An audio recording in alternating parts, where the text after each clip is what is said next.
भारत की जो सेना है, भारतीय सेना बारंबार एक बयान देती रही है कि we are doing and non escalatory operation.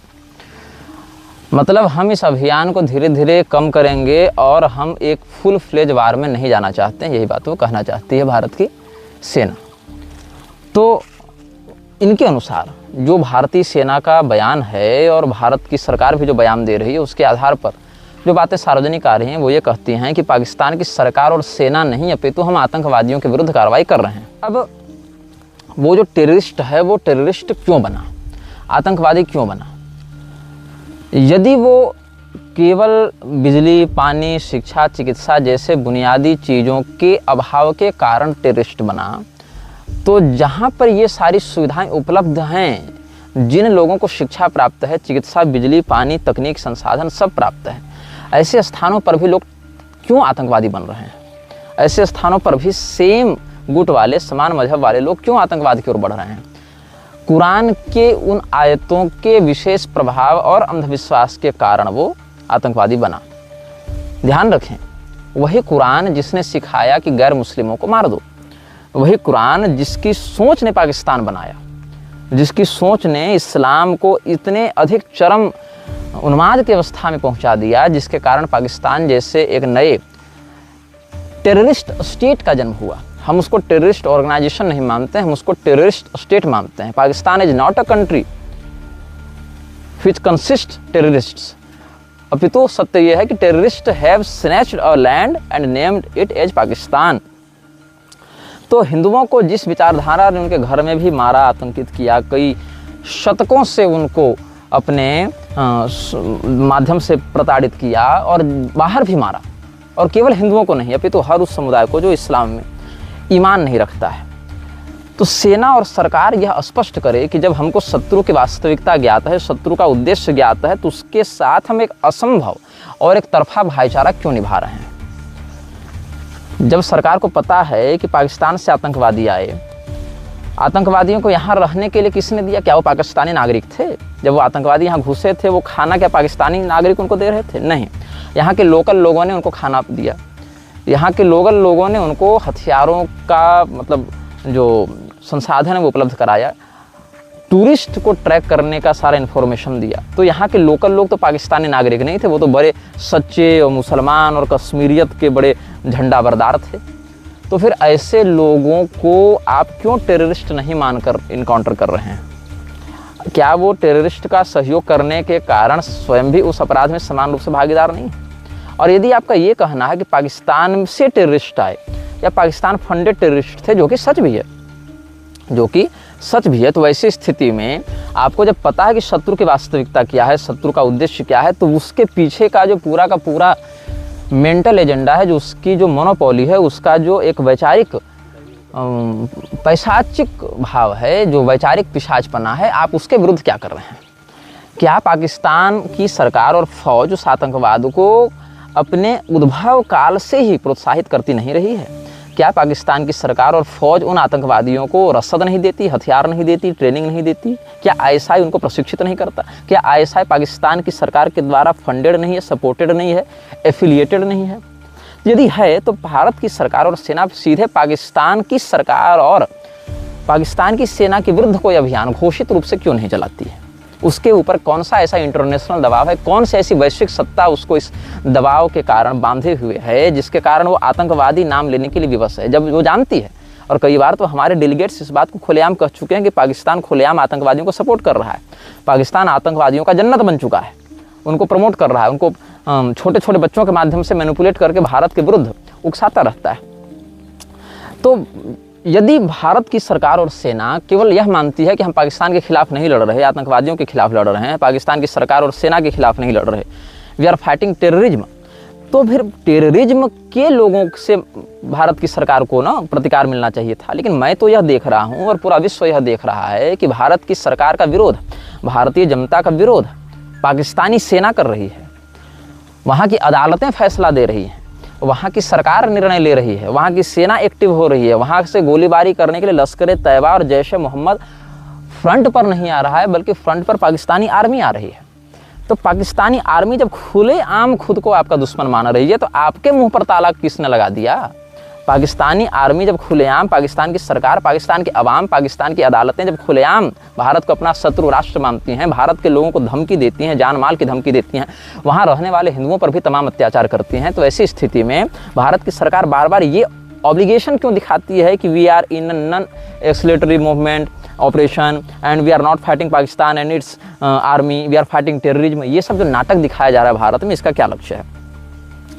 दमन चक्र के सापेक्ष आप पाकिस्तान की सेना के साथ बैठक क्यों कर रहे हैं? पाकिस्तान की फौज की गोलियां आपकी सीमा को कैसे पार कर रही हैं?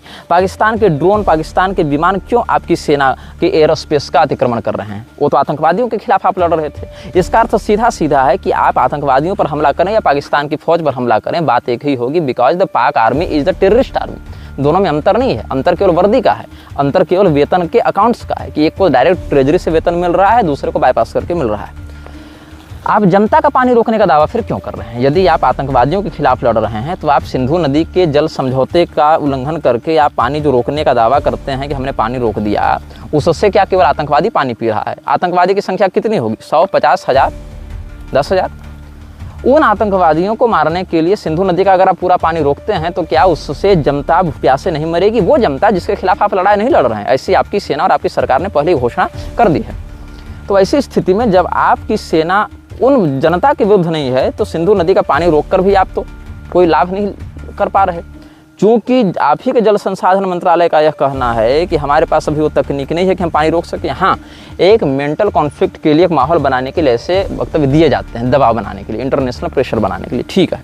लेकिन जब आप खुलेआम कह रहे हैं कि हम आतंकवादियों के खिलाफ लड़ रहे हैं, पाकिस्तानी सेना और जनता या पाकिस्तानी सरकार के खिलाफ नहीं, तो ऐसी स्थिति में क्या ये सोचना अनिवार्य नहीं हो जाता कि उस पाकिस्तानी जनता के लिए आप सिंधु नदी का पानी क्यों रोक रहे हैं? इसका अर्थ क्या है?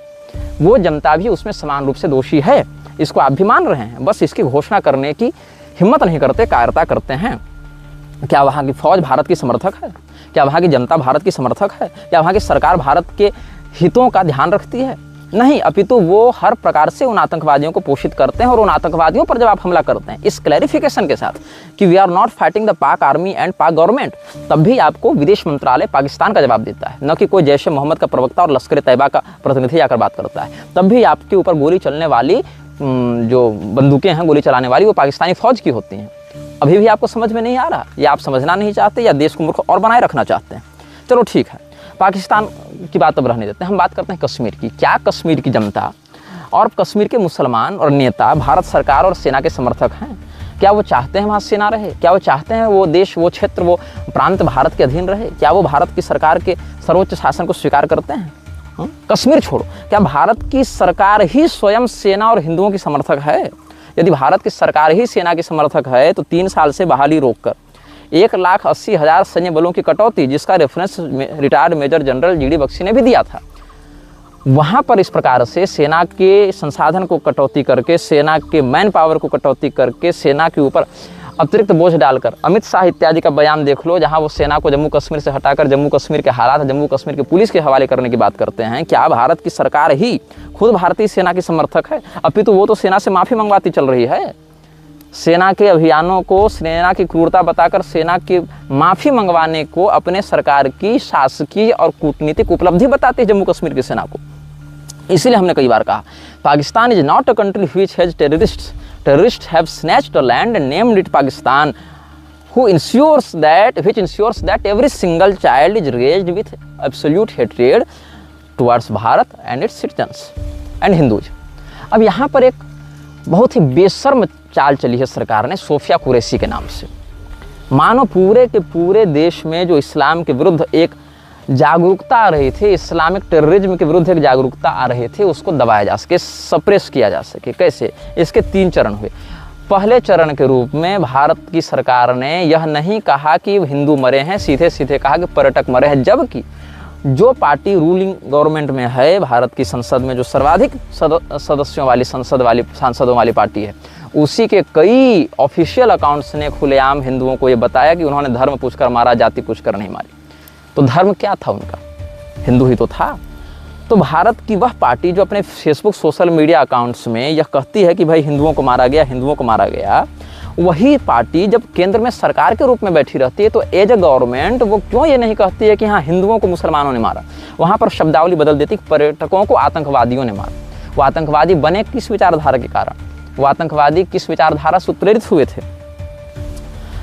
तो पहला चरण ये हुआ कि हिंदू की पहचान को छीन लिया गया, मुसलमानों की मुसलमान पहचान को छिपा दिया गया। ये कह दिया गया आतंकवादियों ने मारा, जबकि आतंकवादी किस पुस्तक को पढ़कर आतंकवादी बने और उस पुस्तक को पढ़ने वाले और कितने तमाम लोग वैश्विक आतंकवाद के लिए उत्तरदायी हैं, ये सत्य किसी से नहीं छिपा है। एक सड़क छाप व्यक्ति से लेकर इंटरनेशनल लीडर्स तक इस सत्य को जानते हैं, बस औकात किसी की नहीं कि जबान थोड़ा सा खोलकर, मुंह थोड़ा सा खोलकर इस पर कोई बात करें। अब हम बात करते हैं सर्वदलीय बैठक की। दूसरे चरण में क्या हुआ, सर्वदलीय बैठक हो गई। सर्वदलीय बैठक में उमर अब्दुल्ला को ही बुलाया जा रहा है, सबको बुलाया जा रहा है। उमर अब्दुल्ला कौन है? शेख अब्दुल्ला का लड़का, जो कश्मीर में होने वाली अव्यवस्था के लिए पूर्णतया प्रत्यक्ष रूप से उत्तरदायी है। जब अमानुल्लाह खान ने JKLF बनाई थी, Jammu and Kashmir liberation front, या कहीं लिबरेशन फोर्स भी ये लोग कहते थे, तो JKLF का बहुत ही क्लोज मेंबर था शेख अब्दुल्ला। शेख अब्दुल्ला का लड़का है उमर अब्दुल्ला। ये महबूबा मुफ्ती, ये सब जो कश्मीरी नेता खुद को बताते हैं, ये सब भी पहले हिंदू ही थे, 2-4 पीढ़ी पहले। हाँ? लेकिन ये सारे लोग जो खुद वहाँ टेररिज्म को प्रमोट कर रहे हैं, जो वहाँ खुद अव्यवस्था को जन्म दे रहे हैं, आप सर्वदलीय बैठक में बुलाकर क्या संदेश देना चाहते हैं? क्या ये लोग आपकी बात मानेंगे? यदि आपकी हिम्मत है तो इन सारे नेताओं को, कथित आतंकवाद समर्थकों को जेल में डालते। आप तो उनको जनता का प्रतिनिधि मानकर सर्वदलीय बैठक में बुलाकर उनको सारा इन्फॉर्मेशन पास आउट कर रहे हैं कि देखो हम बैठक में ये निर्णय ले रहे हैं, हम बैठक में ऐसी योजना बना रहे हैं। ये आपकी कूटनीति है और ऐसे नेताओं के समर्थक हमको रणनीति और जियोपॉलिटिक्स समझाने आते हैं। खैर, मुसलमानों से घुलने मिलने वाले धीरेन्द्र शास्त्री को, मोदी को, अमित शाह को हनुमान जी का अवतार, और एक हाथ में कुरान दूसरे में संविधान, एक हाथ में कंप्यूटर दूसरे में कुरान, एक हाथ में गीता कुरान दूसरे में संविधान की बात करने वाले धीरेन्द्र को, अमित शाह को, मोदी को विष्णु भगवान का अवतार, शिव जी का अवतार और हनुमान जी का अवतार, ये सब बताकर क्या हिंदू अपने ही देवी देवताओं का अपमान करके इन नेताओं का अनावश्यक महिमामंडन करने के कारण स्वयं धर्मद्रोह नहीं कर रहा? स्वयं देशद्रोही तत्वों के साथ सम्मिलित होकर दुबई जाकर वहाँ पर POK की प्राइम मिनिस्टर के निकटवर्ती या जाकिर हुसैन के निकटवर्ती व्यक्ति के पैसे पर दुबई जाकर कार्यक्रम करने वाला और एक हाथ में गीता कुरान की बात करने वाला धीरेन्द्र शास्त्री क्या देशभक्त है कि देशद्रोह का लक्षण दिखा रहा है? ये चिंतनीय है। मृतकों के बयान बदलवाए जा रहे हैं। वो लोग कह रहे हैं हम लोग कश्मीरियों के विरुद्ध नहीं है, मुसलमानों के विरुद्ध नहीं है। अरे मूर्खों, तुम्हारे सामने तुम्हारे प्रियजनों को, तुम्हारे परिवारजन वालों को हिंदू होने के कारण धर्म पूछ पूछ कर मार डाला गया, और आज तुम पॉलिटिकल प्रेशर में कहते हो कि हम मुसलमानों के खिलाफ नहीं हैं। तो क्या तुम हिंदुओं के खिलाफ हो? अब जिस हिंदू समुदाय के आक्रोश के कारण, व्यापक जन आंदोलन, एक मांग के कारण सरकार, जो नियत जिसकी नहीं है कभी युद्ध करने की, वो भी विवश हो गई पाकिस्तान के विरुद्ध, छोटा मोटा ही सही लेकिन सर्जिकल स्ट्राइक करने के लिए या एक युद्ध के स्थिति में आने के लिए विवश हो गई। तुम उसी हिंदू पहचान के साथ छल कर रहे हो, अपने उस मृत परिजन के लाश का अपमान कर रहे हो, सरकारी दबाव में बयान बदल रहे हो। ये कश्मीरियों के विरुद्ध नहीं, मुसलमानों के विरुद्ध नहीं। अब क्या करेंगे वो लोग? तो अब कब तुम विरुद्ध होगे? तुम कभी विरुद्ध नहीं हो सकते। तुम्हें भी उसी स्थान पर मर जाना चाहिए था, तुम्हें भी उसी स्थान पर मर जाना चाहिए था, और इस नियत में आगे भी तुम लोग उसी प्रकार से मारे जाओगे, क्योंकि आज भी तुम स्टॉकहोम सिंड्रोम के शिकार हो, जो कभी भी अपने देश और धर्म के किसी काम नहीं आ सकते सिवाय वोट बैंक की राजनीति करने के। सबसे अधिक क्षति इसमें किसकी है? पाकिस्तानी हिंदुओं की। बेचारे अगर पाकिस्तान में रहें वहाँ भी मारे जाएंगे।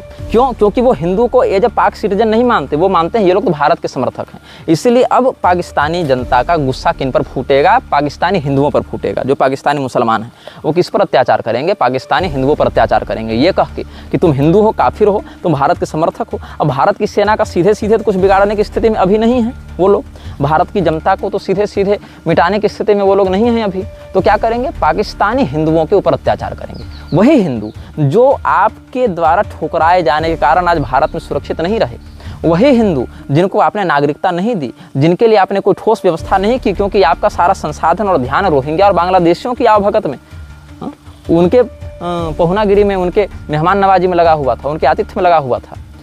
तो वो पाकिस्तानी हिंदू अब विवश होकर आप ही की नीति के आधार पर भेज दिए गए वापस अपने उसी नरक में, जहां पाकिस्तानी जनता उनसे उस बात का बदला लेगी जिसके वो उत्तरदायी भी नहीं है, केवल इसीलिए कि वो हिंदू हैं। वहाँ से मार खाकर बेचारे यहाँ आए, यहाँ आपकी सरकार के द्वारा ठुकराया गया। वहाँ के आतंकवादी जब यहाँ के हिंदू को मारते हैं तो आप ही उस मृत व्यक्ति की हिंदू पहचान छिपाकर कहते हैं कि पर्यटक मारे गए। उसके परिजनों से बयान बदलवाते हैं कि हम कश्मीरी मुसलमानों के विरोध में नहीं हैं, और साथ ही साथ पाकिस्तानी नागरिकों को यहाँ से भेजने के बहाने, ताकि लोगों को लगे कि हम मुसलमानों को भेज रहे हैं, आप उन पाकिस्तानी हिंदुओं को भी वापस भेज देते हैं। और उस स्थिति में वहाँ पर उनको वही अत्याचार फिर से झेलना पड़ता है जिससे डर कर वो भागे थे, बचकर भागे थे। ये आपका जियोपॉलिटिकल डिप्लोमेट, आपका ये गुण है, ये आपकी जियोपॉलिटिकल डिप्लोमेसी है। ऐसे आप देश चलाएंगे, ऐसे आप वैश्विक रूप से अपने जनता की रक्षा करेंगे। आज ओआईसी विक्टिम कार्ड खेल रहा है कि नहीं खेल रहा है? आज ओआईसी भारत के विरुद्ध एकजुट हो रहा है कि नहीं हो रहा है? पाकिस्तान का समर्थन कर रहा है कि नहीं कर रहा है? पाकिस्तान की क्या हैसियत है भारत के सामने? सैन्य शक्ति की ही बात करें तो क्या हैसियत है, लेकिन ओआईसी के दम पर वो भारत पर तमाम सैंक्शंस इंटरनेशनल लेवल पर लगाने की स्थिति रखता है कि नहीं रखता है? यूरोपियन यूनियन का कुछ नहीं हो सकता, क्योंकि देखो पाकिस्तान को डिप्लोमेटिक सपोर्ट मिल जाता है अपने इस्लामिक कंट्रीज से। भारत को कौन करेगा डिप्लोमेटिकली सपोर्ट? उसकी डिप्लोमेसी कहाँ काम करे? वेस्टर्न कंट्रीज को कोई मतलब नहीं, यूरोपियन यूनियन को कोई मतलब नहीं है। यूरोपियन यूनियन पाकिस्तान, भारत, अफगानिस्तान, नेपाल, तिब्बत, भूटान इत्यादि क्षेत्रों को उस इंटरेस्ट के साथ नहीं देखता, क्योंकि वो उनके लोकल मुद्दे नहीं हैं। ऊपर से इन देशों में चल रहे ईसाई मिशनरी और फ्रीमेसन्स के अधिकारी पहले से भारत के विरुद्ध काम करते रहते हैं, इसलिए भी वो लोग इसमें अधिकाधिक न्यूट्रल रहते हैं। तो आप यूरोपियन यूनियन और मानवाधिकार से तो बहुत अधिक आशा नहीं रख सकते हैं इस मामले में।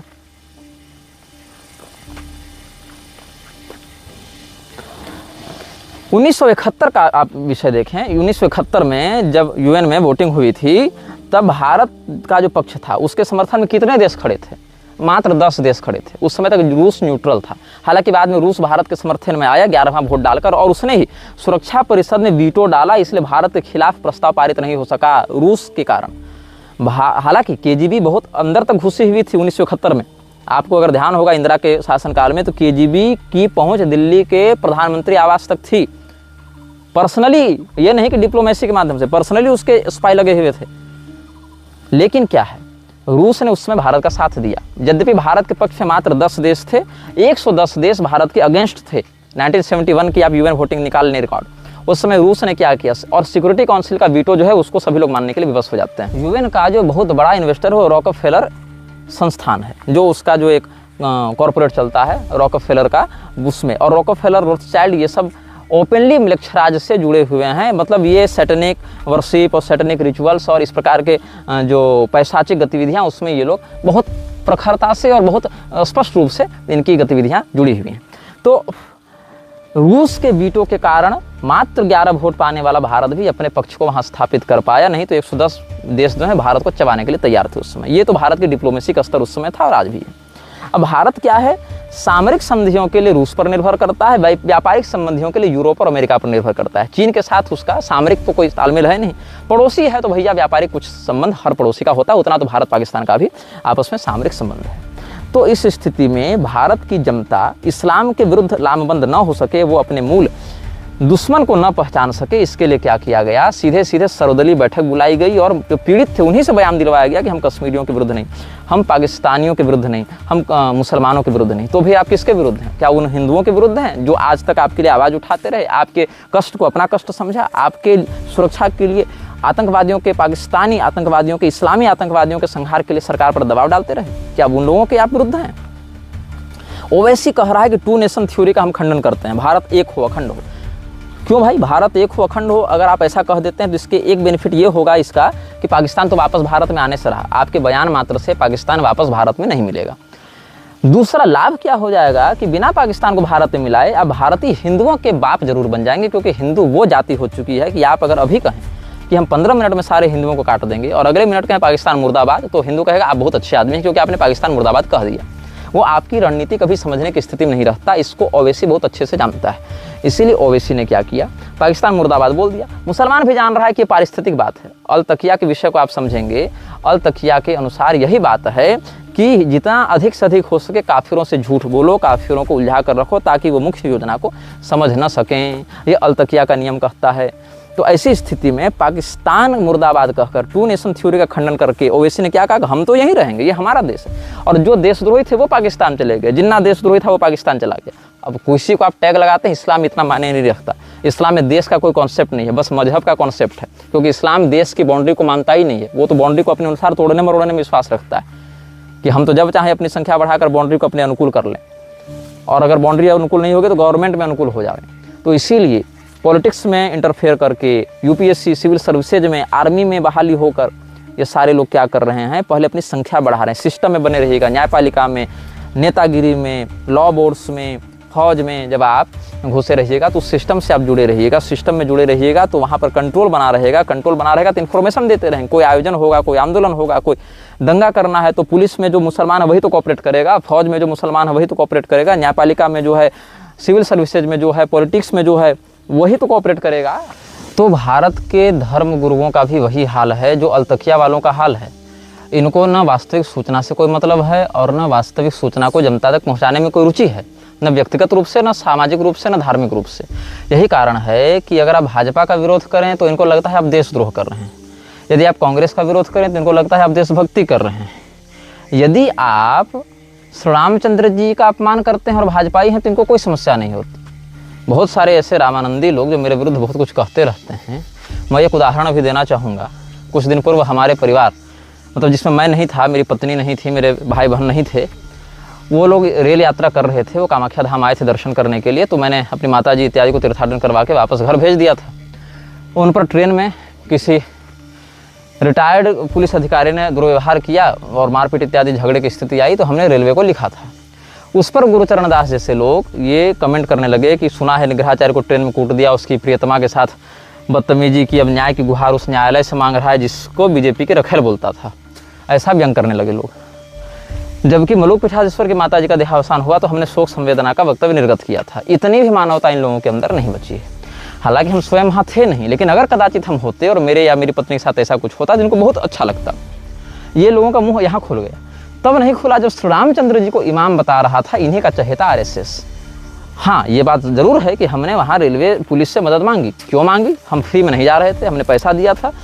धन के आदान प्रदान के समय यह आश्वासन दिया जाता है प्रशासन के द्वारा कि आपकी हम सुरक्षा करेंगे। जाने अनजाने, इच्छा या अनिच्छा से अलग अलग कमोडिटीज़ के लिए, अलग अलग चीज़ों के लिए सरकार व्यापारियों से टैक्स वसूलती है और व्यापारी अपने ग्राहक से वसूलता है।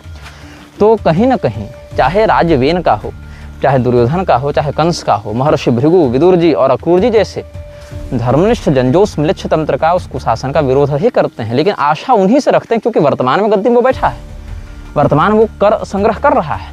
हालांकि उसका शासन अनीतिपूर्ण है, इसलिए विरोध हो रहा है। लेकिन जहाँ पर वह कर ग्रहण कर रहा है वहाँ उसकी नैतिक जिम्मेदारी बनती है कि वो हमारी रक्षा करे, और इसके लिए उसके पास व्यक्ति जाता है।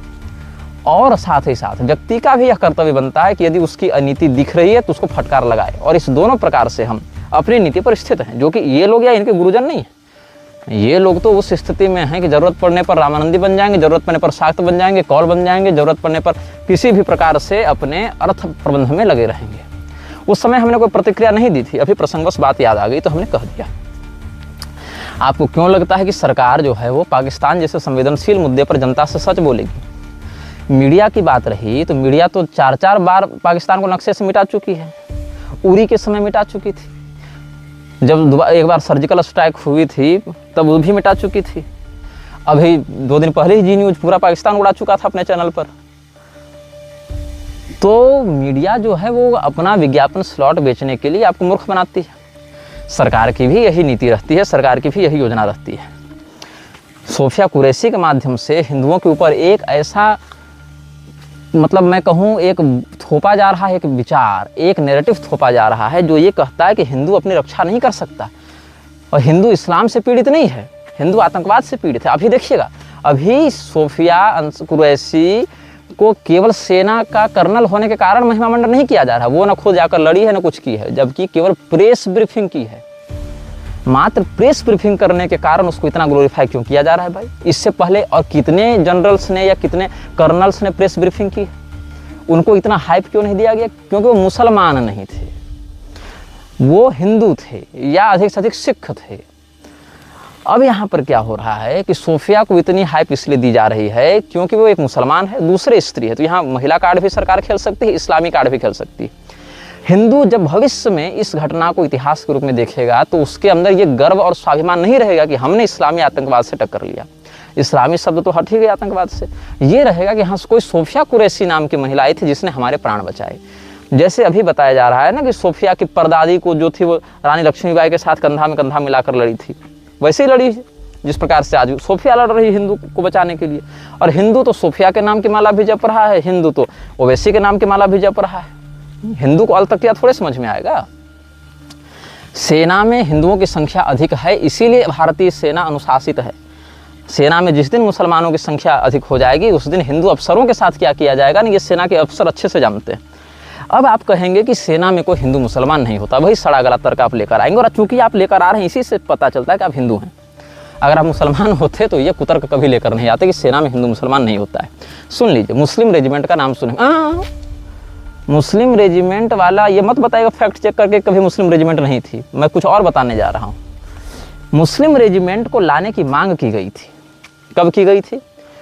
जिस समय जगजीवन राम भारत का रक्षा मंत्री हुआ करता था। मैं तारीख बताता हूँ, 25 नवंबर 1970 ईस्वी को राज्यसभा में 74वें सेशन में demand for creation of a Muslim regiment in India ये लाया गया था।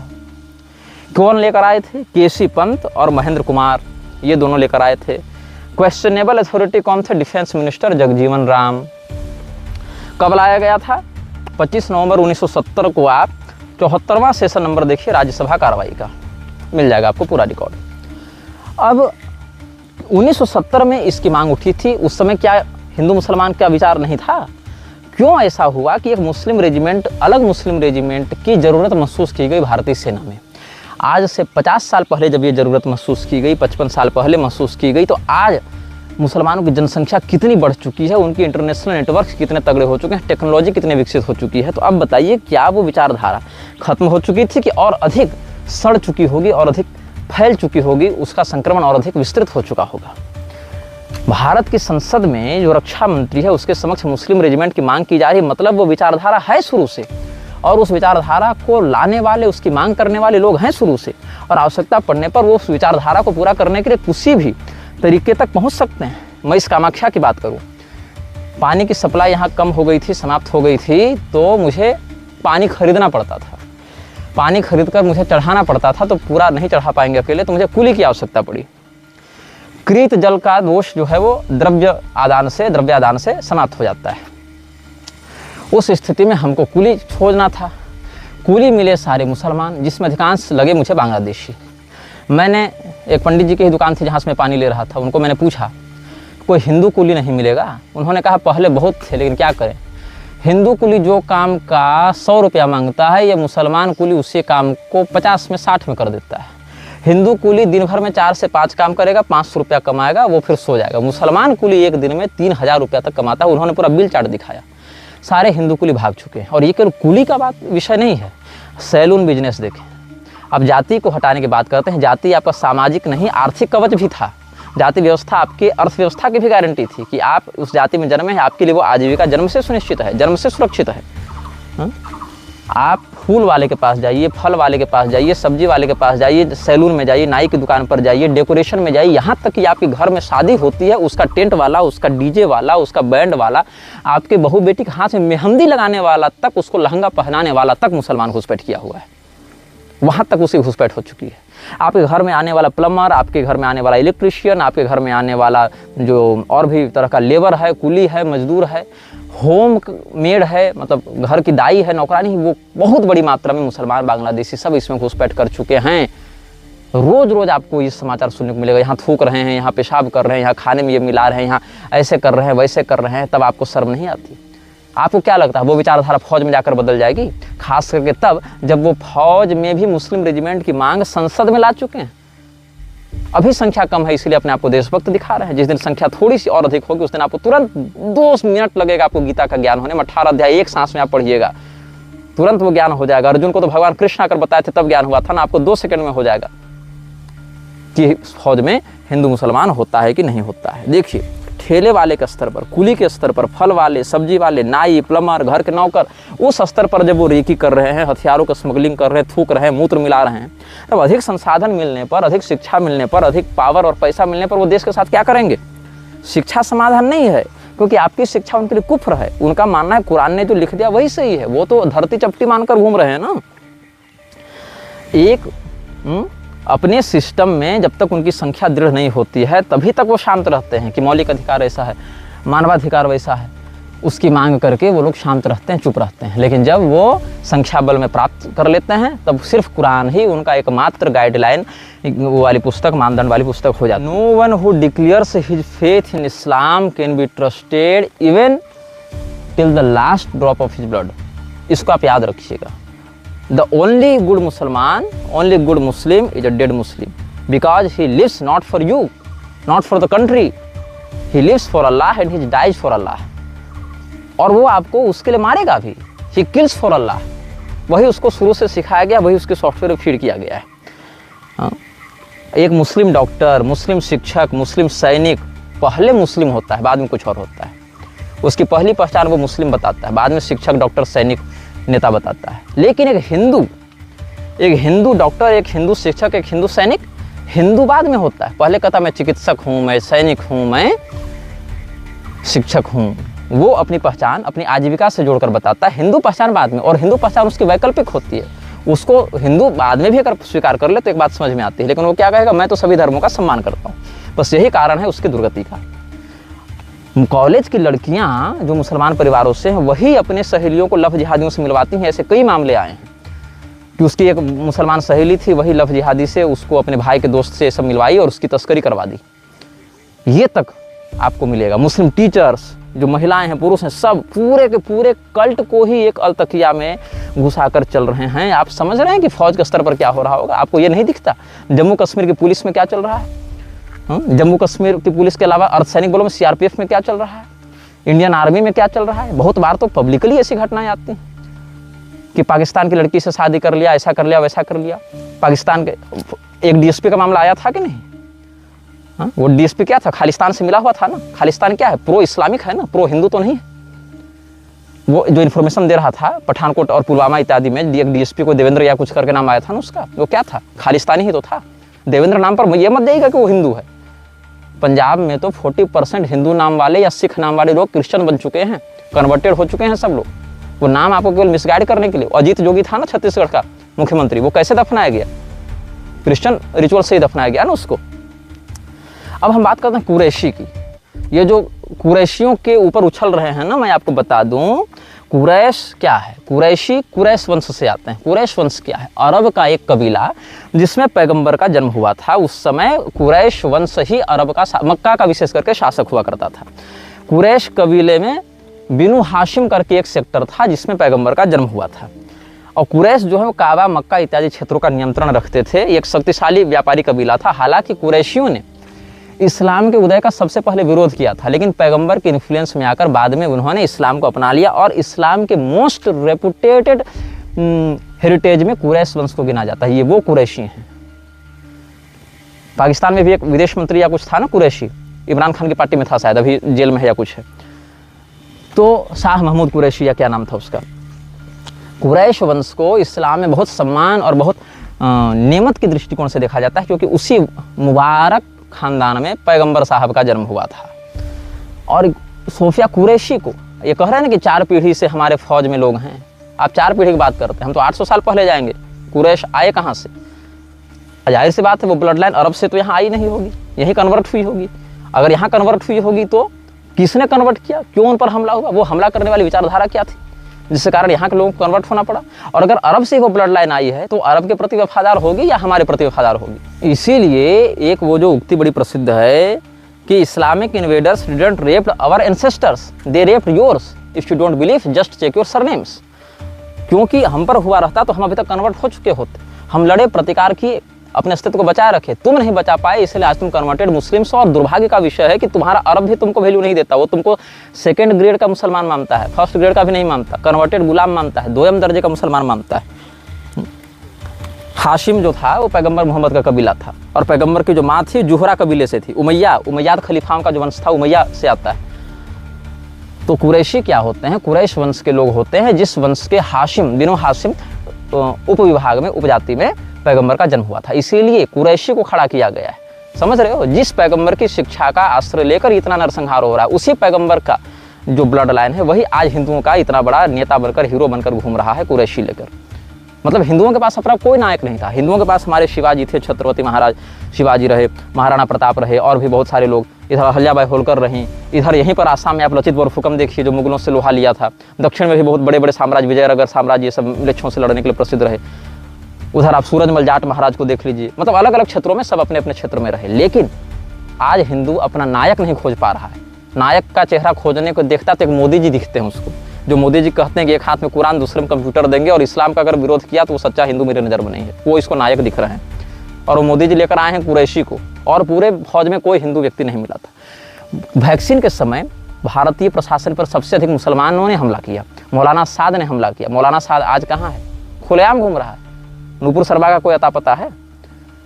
उस समय भी इस्लाम के खिलाफ एक माहौल बना था, उनकी असलियत के खिलाफ एक माहौल बना था। सरकार ने क्रश किया, सरकार ने उनका साथ लेकर आपको ज़बरदस्ती वैक्सीन ठोकी, और उसके बाद भी आप जब मरने लगे तो सरकार ने सुप्रीम कोर्ट में बड़ी बेशर्मी से कह दिया कि हमने किसी को मजबूर नहीं किया। इससे बड़ा झूठ क्या हो सकता है? कि आप उस दंश से पीड़ित नहीं हैं? क्या हम लोग सब उस दंश से पीड़ित नहीं हैं जब वैक्सीन के अभाव में लोगों को यात्रा करने से, वेतन लेने से, परीक्षा देने से, मेडिकल सपोर्ट तक लेने से रोक दिया गया था कि पहले वैक्सीन लेकर आओ, चाहे वो समस्या हो चाहे नहीं। एक वैक्सीन ठोकवा लो, 2 ठोकवा लो, 2 नहीं तो 3 बूस्टर ठोकवा लो, और जब मरने लगो तो सरकार कह देगी हमने तो ज़बरदस्ती किसी को नहीं दिया, जिसने लिया अपनी स्वेच्छा से लिया। ये कितनी बड़ी मतलब निर्लज्जता है सरकार की। और फिर भी तुम सरकार पर भरोसा करते हो कि सरकार हमको सही सूचना देगी? सरकार वो संस्था है जो विश्व में सबसे अधिक अफवाह उड़ाती है और सच बोलने वाले को रूमरस बताकर उसको जेल में डालती है। ये सरकार का है। आप कहते हैं भारत की सेना में हिंदू मुसलमान नहीं है। भारत की सेना किसके नीचे काम करती है जी? राष्ट्रपति के नीचे काम करती है। अब मैं राष्ट्रपति के विषय में आता हूँ। राष्ट्रपति क्या होता है? President is the supreme commander of armed forces in India. इतने ही ना, और बहुत अधिक होगा तो आप अब्दुल कलाम का नाम लेकर आएंगे कि अब्दुल कलाम बहुत बड़े देशभक्त मुसलमान थे और राष्ट्रपति भी रहे। तो दोनों बातें आपको प्राइम टीआरपी मिल जा रही है। एक तो अब्दुल कलाम मुसलमान, दूसरे देशभक्त, तीसरे supreme commander of armed forces. उनकी बात करता हूँ अब मैं। उससे पहले समझ लो भारत की सेना किसके अधीन है? रक्षा मंत्रालय के अधीन होती है। रक्षा मंत्रालय किससे इन्फ्लुएंस्ड है? प्रधानमंत्री से इन्फ्लुएंस्ड है। सैनिक को कौन सा हथियार दिया जाएगा, कितना वेतन दिया जाएगा, ये सब कौन तय करेगा? Defence ministry in collaboration with prime minister. बहुत होगा राष्ट्रपति से सलाह ली जाएगी, जो कि कभी ली नहीं जाती। ओआरओपी की मांग कौन कर रहा है? सैनिक ही कर रहे हैं ना। किससे कर रहे हैं? आपसे और हमसे तो कर नहीं रहे, डिफेंस मिनिस्ट्री और प्राइम मिनिस्टर से कर रहे हैं। क्यों? वहीं से कंट्रोल हो रहा है पूरा आर्म सेक्टर, इसीलिए कर रहे हैं ऐसा। तो सरकार ही इन सब के लिए उत्तरदायी। अब सरकार बन कैसे रही है ये देखो। तो फौज में हिंदू मुसलमान है कि नहीं, इसको समझने के लिए देखना पड़ेगा फौज को पैसा कौन दे रहा है। फौजी खा जो रोटी रहा, वो रोटी उसको कहाँ से मिल रही है? फौजी जो गोली चला रहा है, वो गोली जो बंदूक में भर रही है, वो कौन भर रहा है? सरकार भर रही है। सरकार पैसा दे रही है, सरकार रोटी दे रही है, सरकार हथियार दे रही है, सरकार बंकर दे रही है, सरकार विमान खरीद कर दे रही है। सरकार कैसे बन रही है? सरकार बन रही है वोट बैंक से। सरकार जब वोट बैंक से बन रही है तो जिस भी पार्टी की सरकार आएगी वो अपने वोट बैंकर का हित ध्यान में रखकर सेना को मैनिपुलेट करेगी कि नहीं करेगी? और यदि आपको लगता है सरकार का इन्फ्लुएंस फौज पर नहीं है, बिना वोट बैंक की सरकार बन जाएगी, बिना अल्पसंख्यक मंत्रालय की सरकार आप चला लेंगे आज की स्थिति में। और सरकार का अगर इन्फ्लुएंस नहीं है सेना में तो कितने सैनिक कहाँ सेक्टर में नियुक्त होंगे, कब अटैक होगा, कब सीज फायर होगा, ये कौन तय करता है? फौज की सरकार ही तय करती है। नहीं तो मोदी जी कैसे कह देते कि हमने फौज से माफ़ी मंगवा दी, जो कोई नहीं मंगवा पाया। अर्थात पूरा इन्फ्लुएंस है सरकार का फौज पर। अब इस्लाम मानता है कि अल्लाह और उसके अलावा कोई नहीं, इस्लाम के अलावा कोई मजहब नहीं, रसूल के अलावा कोई भरोसेमंद नहीं, अल्लाह के अलावा कोई इबादत का हकदार नहीं, पूजनीय नहीं। और पीएम का मानना है कि जो इस्लाम का विरोध करे वो सच्चा हिंदू नहीं, उसको ये हिंदू ही नहीं मानता। ऐसी विचारधारा वाला पीएम जब फौज पर अपना नियंत्रण करेगा तो आप कैसे मान सकते हैं कि फौज में हिंदू मुसलमान नहीं होगा या नहीं होता है? जो सरकार अपनी ही पार्टी के नूपुर शर्मा को सुरक्षा देना तो दूर, उसका मौखिक समर्थन तक नहीं कर सकती है, वही आज सोफिया को हिंदुओं के माथे पर थोप रही। मीडिया दिन रात दिखा रहा है सोफिया ने ये कहा, उसके पति ने ये कहा, उसके ससुर ने ये कहा, ऐसा कर दिया वैसा कर दिया। मानो मुसलमान ही सोफिया कुरैशी ही, वो भी कुरैश वंश का मुसलमान, दूसरा नहीं, कुरैश वंश, वही वंश, डायरेक्ट ब्लड लाइन जो पैगंबर मोहम्मद की ब्लड लाइन थी, वही ब्लड लाइन का कोई व्यक्ति आया तो हिंदुओं की जान बची। जैसे क्या होता है जब दंगे होते हैं ना तो मुसलमानों की एक भीड़ आ जाती है मंदिर बचाने के नाम पर, बस वही है। इस्लाम के खिलाफ लोग एकजुट ना हो सके, इस्लामी आतंकवाद से टकरा ना सके, सरकार का वोट बैंक जो छाती में दूध उतरता है ना इस्लाम के लिए, उसमें कोई दिक्कत ना आवे, इसके लिए सोफिया को आगे किया गया है। और डैमेज कंट्रोल के लिए व्योमिका सिंह को भी आगे किया गया है, ताकि लोग केवल ये ना कहेंगे मुसलमान को क्यों आगे किया गया। एक हिंदू महिला को भी ले आए, व्योमिका को, लेकिन व्योमिका का नाम हाईलाइट हो रहा है नहीं, कहीं व्योमिका की विशेष चर्चा देख रहे हैं नहीं, व्योमिका के परिवार वालों ने क्या कहा इसका कोई विशेष प्रसारण हो रहा है नहीं। व्योमिका को इसीलिए रखा गया है ताकि सोफिया का जब कोई विरोध करे तो व्योमिका को लाया जा सके, लेकिन सारी टीआरपी सोफिया ले जाएगी जो ऑपरेशनल सेक्टर्स में भी नहीं गई, केवल प्रेस ब्रीफिंग कर रही है, केवल बात को बता रही है। उस स्थिति में भी इतनी टीआरपी मिल रही, तो सोच लो। और हिंदू तो इतना बड़ा अनपढ़ बन के घूम रहा है कि जो ओवैसी 15 मिनट में आपको काटने की बात करता था वो केवल पाकिस्तान मुर्दाबाद बोल दिया और ये कहा हम इसी देश में रहेंगे ताकि इसको भी अगला पाकिस्तान बना सकें, उसकी जय जयकार कर रहा है और लिखता है कैसा भी है मुल्ला अपना है। ये हिंदू शब्दावली हो गई जो सीता माता को गाली देता था उस ओवैसी के लिए। हाँ, और सोफिया का परिवार क्या बयान दे रहा है कि पाकिस्तान पर हमले का नेतृत्व तो सोफिया कुरैशी को देकर सरकार ने संदेश दिया है कि पाकिस्तान के खिलाफ हर हिंदुस्तानी सिर्फ और सिर्फ हिंदुस्तानी है, ना कोई हिंदू है ना कोई मुसलमान है। सरकार तो कह रही थी हम पाकिस्तान के खिलाफ नहीं लड़ रहे हैं, तो सोफिया के परिवार को क्यों नहीं जेल में डाल रही है? क्योंकि सोफिया का परिवार तो मीडिया में ये बयान देता फिर रहा है कि पाकिस्तान के खिलाफ कार्रवाई करके सरकार ने ये संदेश दिया कि हम केवल हिंदुस्तानी हैं, कोई हिंदू मुसलमान नहीं।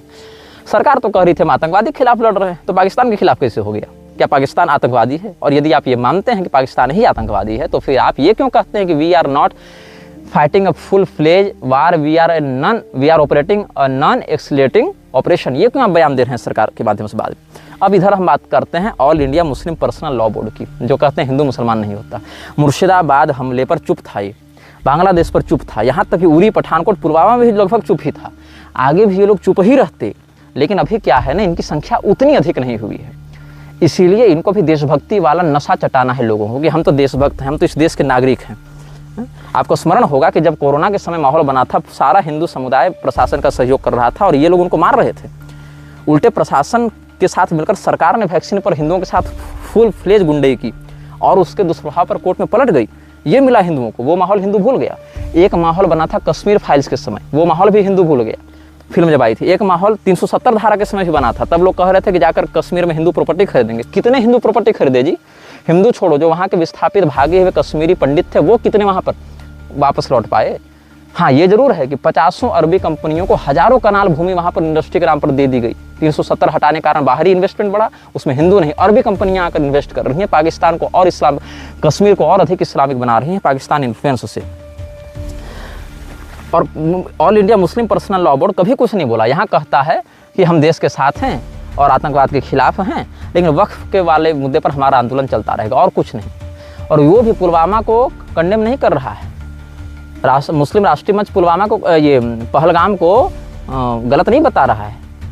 ये नहीं कह रहा कि कुरान में इसकी इजाज़त नहीं है, ये नहीं कह रहा कि उनके खिलाफ फतवा जारी करो, ये कह रहा है कि हम देश के साथ हैं, पाकिस्तान के साथ अच्छा हो रहा है। कहने से क्या जाता है? हिंदू मूर्ख बनेगा। पाकिस्तानियों को भी पता है कि इस्लाम का मेन एजेंडा क्या है, अल तक किया, लोगों को मूर्ख बनाओ, अपना काम निकालो। अब हम इस विषय में चर्चा कर रहे थे कि जब हमने सोफिया के विषय में अपना मंतव्य ऐसा दिया कि आप ऐसे संवेदनशील मामले में इस्लाम के विरुद्ध भारत की जागरूकता को न्यूट्रलाइज करने के लिए सोफिया कुरैशी को पॉलिटिकली लेकर आए हैं और केवल प्रेस ब्रीफिंग करने के कारण भी उसको इतना मीडिया अटेंशन और हाइप दिया जा रहा है, मानो कि उसी ने अकेले ब्रह्मास्त्र लेकर पूरे पाकिस्तान को उड़ा दिया।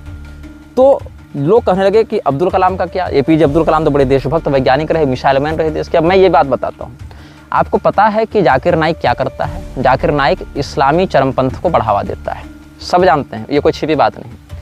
आपको ये पता है कि भारत में जो मुसलमान IAS IPS की तैयारी करते हैं और भारत को इस्लामी राष्ट्र बनाने का सपना देखते हैं, उनको फंडिंग कहाँ से मिलती है? यदि आप हिंदू हैं, आपको अगर सिविल सर्विसेज की तैयारी करनी है, आपको कहाँ से पैसा मिलेगा मैं नहीं जानता, लेकिन अगर आप एक मुसलमान हैं तो आपको जकात फाउंडेशन से पैसा मिलेगा। जकात फाउंडेशन और जाकिर नाइक के टाइप्स सार्वजनिक हैं, मतलब उन दोनों का आपस में संबंध, घनिष्ठ संबंध सभी लोग जानते हैं। जकात फाउंडेशन से पैसा लेकर लोग ISIS में जाकर भर्ती होकर आतंकवादी बनते थे, ये भी बात, या बनते हैं, ये भी बात सार्वजनिक है, पब्लिक डोमेन में ये सारी बातें हैं। आपको पता है जकात फाउंडेशन के स्थापक कौन है? वही आपके चहेते बड़े लाडले प्यारे भारत रत्न श्रीमान APJ Abdul Kalam. APJ Abdul Kalam was the person who founded Zakat Foundation, and Zakat Foundation is the institution who is sending Muslim youths to ISIS by giving them monetary support। तो जकात फाउंडेशन का ये जो सत्य है, ये शायद आप नहीं जानते होंगे, लेकिन मैंने आपको बता दिया। अब भारत में जो अंधभक्त जनता है ना, वो जनता, जवान, किसान, ये सब नाम सुनते ही द्रवित हो जाते हैं। मतलब कोई जवान के विरुद्ध कुछ बोल दे, किसान के विरुद्ध कुछ बोल दे तो नहीं। किसान आंदोलन के नाम पर इतना बड़ा तमाशा आतंकवादियों ने विदेशी फंडर्स ने ही तो किया। तो किसान का नाम ले लो, जवान का नाम ले लो, या कुछ ऐसे लोग, अम्बेडकर, नेहरू तो फिर भी कम, लेकिन अम्बेडकर, गांधी, या अभी अब्दुल कलाम, रतन टाटा, ये सब कुछ ऐसे नाम हो गए हैं जो अछूते हो गए। ये सब अछूत हैं, वो कैसे अछूत? फिजिकली नहीं, टॉपिक के लिए अछूत है। मतलब आप इन पर डिस्कशन नहीं कर सकते। इनका एक ऐसा ब्रांड बना दिया गया कि ये सब महामानव थे, इनसे अधिक पवित्र, सच्चा, इनसे अधिक महानता के शिखर पर कोई दूसरा खड़ा नहीं था। अब अब्दुल कलाम के विषय में कहते हैं, आपको याद होगा पोखरण द्वितीय जब परीक्षण हुआ था, कब? 1998 में पोखरण का द्वितीय परीक्षण जब हुआ था, तो के संथानन करके वहाँ पर एक इंचार्ज थे। के संथानन ही उस अभियान के इंचार्ज थे। उन्होंने कहा था स्पष्ट रूप से कि APJ अब्दुल कलाम ने स्पष्ट रूप से मतलब गलती की है पोखरण 2 की रिपोर्ट तैयार करने में, उनको देने में। उनको पोखरण के विषय में जो रिपोर्ट, पोखरण द्वितीय का जो परीक्षण था वो गलत था। मतलब APJ अब्दुल कलाम को जो इतना बड़ा वैज्ञानिक बताया जाता है वो उतने बड़े वैज्ञानिक थे नहीं। हाइप बनाया गया कि हाँ एक मुसलमान खड़ा हो, क्योंकि मुसलमान थे तो मुसलमान को अगर देशभक्त दिखाएंगे, बहुत बड़ा वैज्ञानिक आविष्कारक दिखाएंगे तो ज़्यादा मतलब आकर्षित होगा। और यही कारण है, हिंदू ही अधिक उनकी शव यात्रा में गया, मुसलमान कहाँ गया। तो आर चिदम्बरम जो है, आर चिदम्बरम वो जो टेस्ट कर रहा था, कंडक्ट कर रहा था, जो आर चिदम्बरम ने साइंटिस्ट की टीम को लीड भी किया था, उसने बताया कि संथानम का जो क्लेम है, डॉक्टर के संथानम का क्लेम है वो गलत है, वो भ्रामक है। APJ अब्दुल कलाम ने भी कहा कि उसका भ्रामक है। तब यहाँ पर सामने आते हैं PK अयंगर। अच्छा, मजे की बात क्या है कि यहाँ चिदम्बरम हो, चाहे संथानम हो, चाहे अयंगर, क्या नाम है, अयंगार हो, चाहे अब्दुल कलाम हो, ये सारे लोग, या गोपाल कृष्णन बाद में आएंगे, ये सारे लोग जो हैं वो सब के सब साउथ इंडियन है। तो आप ये भी नहीं कर सकते कि नॉर्थ साउथ का झगड़ा हो गया, सारे लोग ये लोग साउथ इंडियन थे। आर चिदम्बरम ने कहा कि भाई संथानम का दावा गलत है।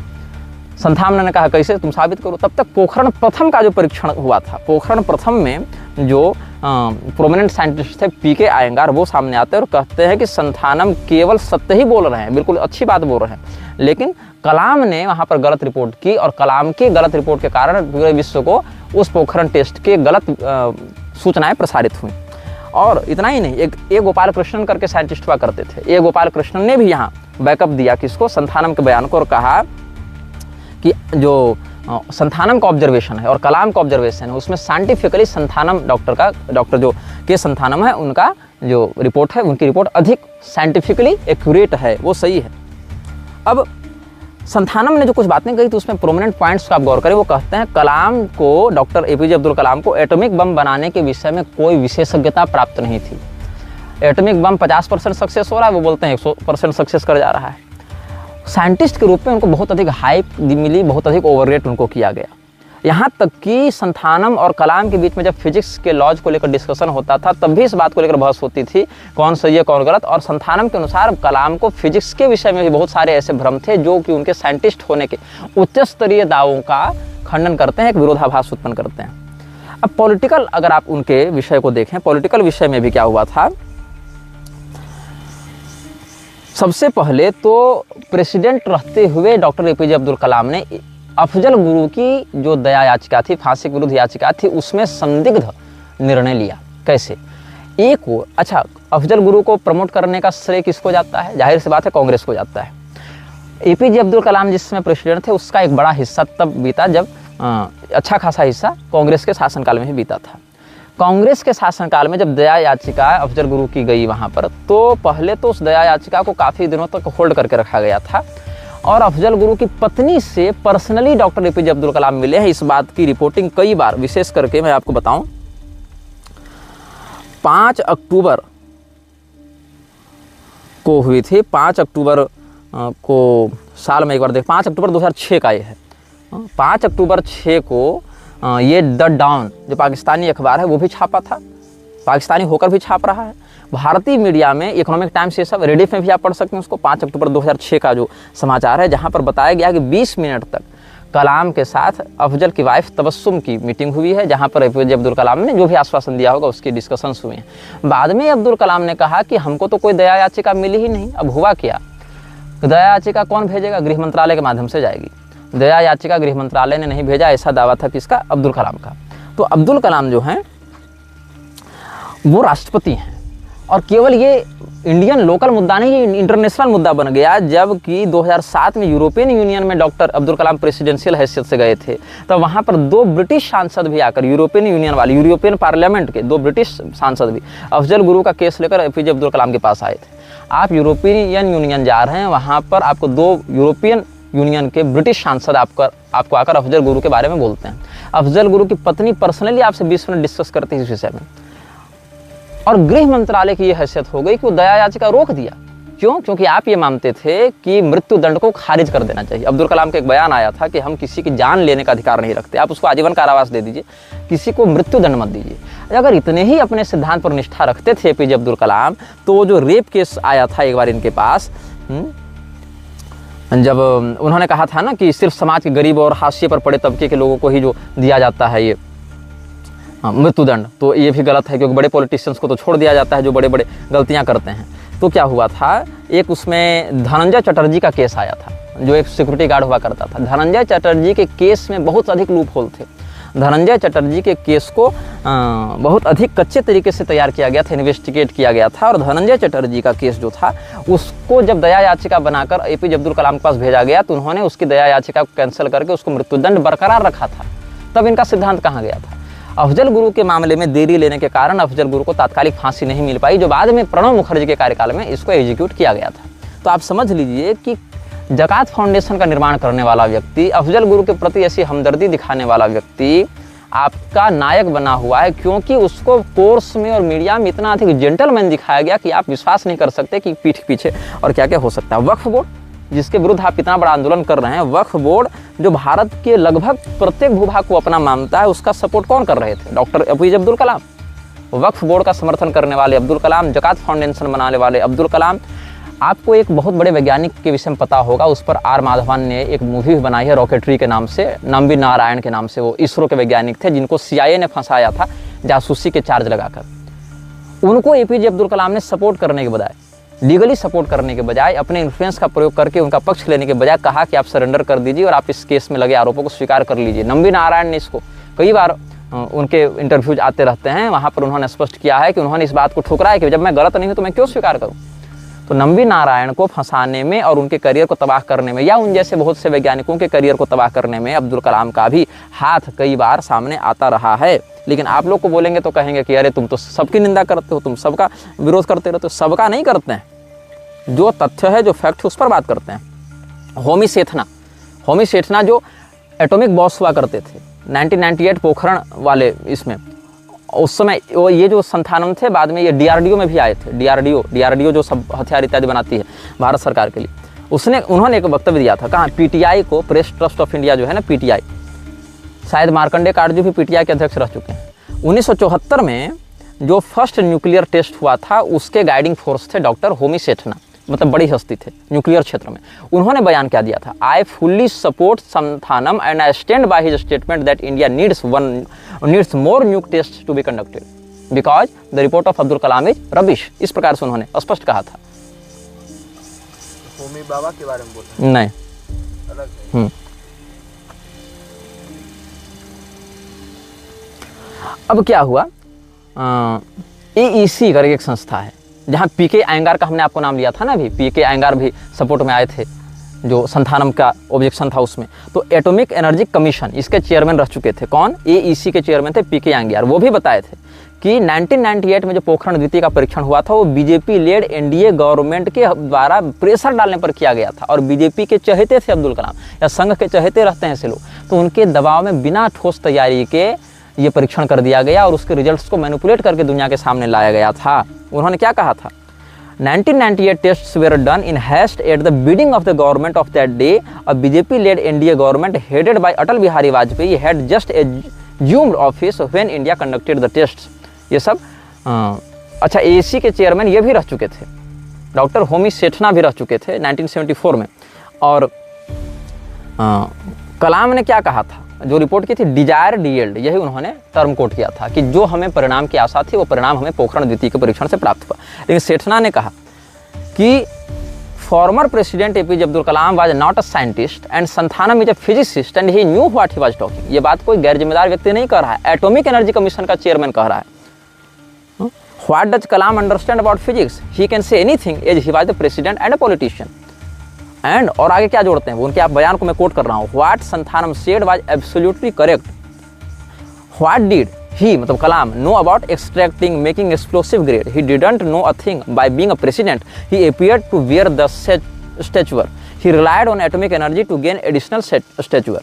ये कहा उन्होंने कलाम के बारे में कि आपको परमाणु बमों के बारे में या उस एटॉमिक एनर्जी के बारे में कुछ ठोस जानकारी नहीं थी, लेकिन फिर भी प्रेसिडेंशियल हैसियत से या अपने पॉलिटिकल इन्फ्लुएंसेज से आपने अपने आप को मिसाइल मैन कर दिया। और इस प्रकार से चूंकि पॉलिटिशियंस से मैं इंटरफेयर करना नहीं चाहता इन विषयों में, नंबी नारायण का हाल सब देख ही चुके थे, इसीलिए उन्होंने आगे कोई रिमार्क्स नहीं किया। लेकिन इतना जरूर कहा कि ये जो अब्दुल कलाम का जो अत्यधिक महिमा मंडन है कि बहुत बड़े वैज्ञानिक हैं और इनसे बड़ा कोई हुआ ही नहीं, मान लो अन्यतम हुए मिसाइल क्षेत्र में, इसके विषय में उन्हीं के कलीग्स का जो बड़े बड़े पदों पर रह चुके थे उनका क्या दावा है, इसको भी आप एक बार समझ लें। क्यों इस हड़बड़ी में टेस्ट किया गया एनडीए के गवर्नमेंट के द्वारा? क्योंकि अगर पाकिस्तान पहले कर लेता तो उस स्थिति में भारत का रेपुटेशन बहुत ज़्यादा खराब हो जाता। If Pakistan fired an explosion before India, what a common man in India would have thought. ये पीके अयंगार का बयान है। इसीलिए उस समय खड़ा किया गया एक व्यक्ति को जिसका नाम था आर चिदम्बरम, जो प्रिंसिपल साइंटिफिक एडवाइजर थे भारत सरकार में। अब भारत सरकार के एडवाइजर भारत सरकार के खिलाफ जाकर थोड़े बयान देगा, तो उसने कहा कि ये लोग मूर्खतापूर्ण बात कर रहे हैं, ये सारे वैज्ञानिक झूठ बोल रहे हैं। और आप जान लीजिए कि बड़ी संख्या में भारत के परमाणु वैज्ञानिकों की हत्या होती रही, लेकिन एपीजे अब्दुल कलाम को किसी ने, होमी भाभा तक को मरवाया गया। होमी भाभा से लेकर एपीजे अब्दुल कलाम तक लगभग घोषित और अघोषित रूप से 200 से अधिक वैज्ञानिकों को गुप्त रूप से मारा गया, लेकिन अब्दुल कलाम पर कोई आंच कभी नहीं आई। इतना ही नहीं, अब आगे के विषयों पर देखते हैं। जब आप कोंडनकुलम में, तमिलनाडु में के कोंडनकुलम में जब न्यूक्लियर पावर प्लांट लग रहा था, पूरे लोकल लोग उसके विरोध में थे, लेकिन एपीजे अब्दुल कलाम ने कहा नहीं, ये बनेगा। नरेंद्र मोदी की सरकार जो अभी नदियों को जोड़ने की बात कर रही है बारंबार कि हम नदियों की धारा को आपस में एक दूसरे से जोड़ देंगे, ये प्रस्ताव किसका था? ये प्रस्ताव 2002 में सबसे पहले एपीजे अब्दुल कलाम ने ऑफिशियली घोषित किया था कि ऐसा करना होगा, ऐसा करने से अच्छा होगा। जबकि ये पूरे के पूरे इकोसिस्टम के साथ बहुत बड़ा मजाक है, बहुत बड़ा खिलवाड़ है। नदियों की धारा जोड़ने से सभी नदियां एक दूसरे से विकृत हो जाएंगी और प्राकृतिक विप्लव जो होगा उसका जिम्मेदार यही कथित नीति निर्धारक ऐसे लोग बनेंगे।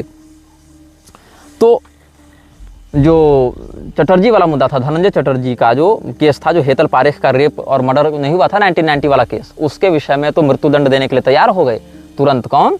एपीजे अब्दुल कलाम, उसकी दया याचिका खारिज करने के लिए। लेकिन अफजल गुरु वाले मामले में कहे कि मृत्युदंड देने का अधिकार किसी को नहीं है, हम तो इसका विरोध करते हैं, क्योंकि ईश्वर प्रदत्त, अल्लाह प्रदत्त या जो भी गॉड प्रदत्त जो है जीवन लेने का अधिकार किसी मनुष्य को नहीं है। वाह, कितनी अद्भुत विचारधारा, कितनी अद्भुत मानवता की बात थी।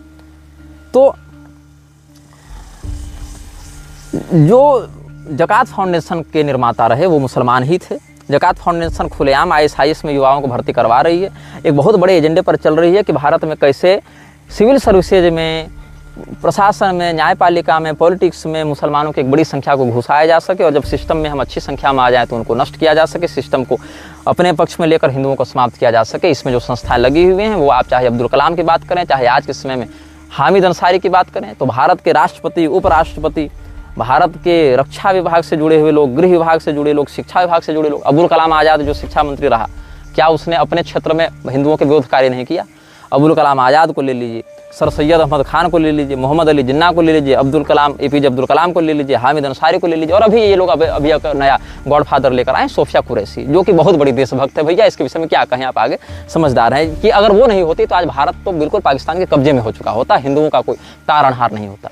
तो ये कैसे हिंदुओं के जातीय गौरव को नष्ट करके, धार्मिक कर्तव्यों को नष्ट करके, उनके नायकों को खा कर ऐसे लोगों को प्रमोट किया गया है, इसके विषय में हमने आपको एक झलक इस श्रृंखला में दिखाई। कामाख्या धाम से इस श्रृंखला का ये अंतिम एपिसोड रिलीज किया जा रहा है। इसके बाद के एपिसोड कुछ दिनों के अंतराल से भी आ सकते हैं, रेगुलर भी आ सकते हैं, लेकिन वो संभवतः हिमालय से रिलीज किए जाएंगे। Shriman Narayan. This video may get deleted soon. Please download using third-party apps. You may also re-upload this video on your channels. Thank you.